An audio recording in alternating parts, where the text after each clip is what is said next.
propriétaire du tourisme, de même que la maison Le Barbier Minique et le vendeur de lunettes Daniel Proulx de la rue George Wellington présente Cauchemar, Mimine, Momo et la Colle Lepage.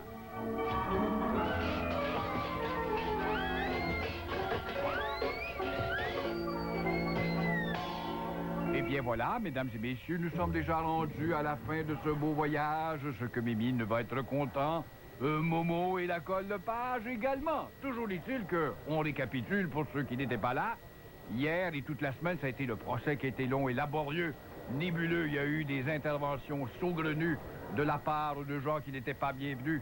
Il y a eu le grand philosophe de l'île Jésus, Roger Drolet, qui est venu corroborer que Lepage était le roi des gratteux et ne payait pas et ne mettait pas ses 30 sous dans les paniers des autoroutes du Québec. Tandis que Momo, on le sait, a été accusé de ne pas livrer ses meubles et Mimine de ne pas payer ses coupes de cheveux chez le sympathique salon de barbier Minique et de même que ses lunettes chez le lunetier Daniel Proulx de la rue George Wellington à Verdun. Alors après un voyage absolument tumultueux, une chute dans un ravin, une visite à Manic 5, une traversée à Matane et aussi une visite aventureuse avec la police et le capitaine Poirier en tête et toute son escouade au Rocher Percé. Voilà donc nos trois moineaux vont sortir dans quelques instants de leur cellule pour revenir à la cour et entendre par le président du jury les sentences qui seront tout simplement administrées à ces trois moineaux. Que la cour se lève!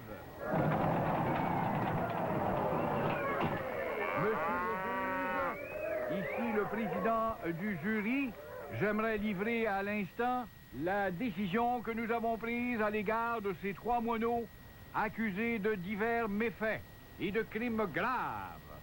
D'abord, j'aimerais vous dire que le citoyen Lepage sera condamné à des travaux communautaires dans le but de réparer les autoroutes du Québec pour compenser pour tous ces 30 sous perdus dans les paniers des autoroutes du Québec. Le citoyen Momo devrait être condamné, Monsieur le Président, à 40 coups de fouet pour fumisterie, mensonge et évasion. Et le citoyen Mimine, dont les actes sont encore plus lourds et les conséquences encore plus graves, nous jugeons que le citoyen Mimine devrait être pendu au bout d'une corde en le faisant monter sur une caisse de Mae West. Voilà, mesdames et messieurs, que le lendemain, dans les journaux, on titrait partout que Mimine serait pendu au bout d'une corde. C'est incroyable.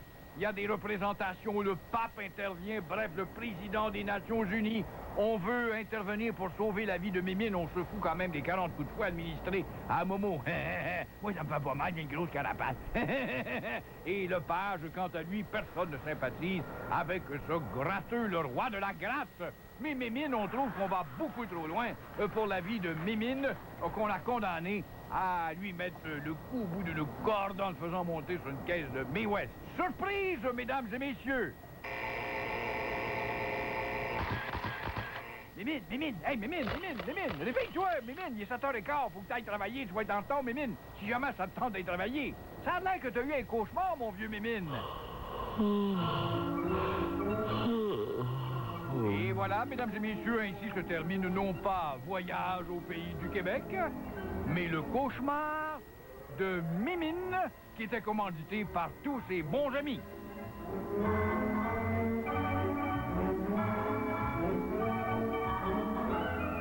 Il est 12h31, nous avons...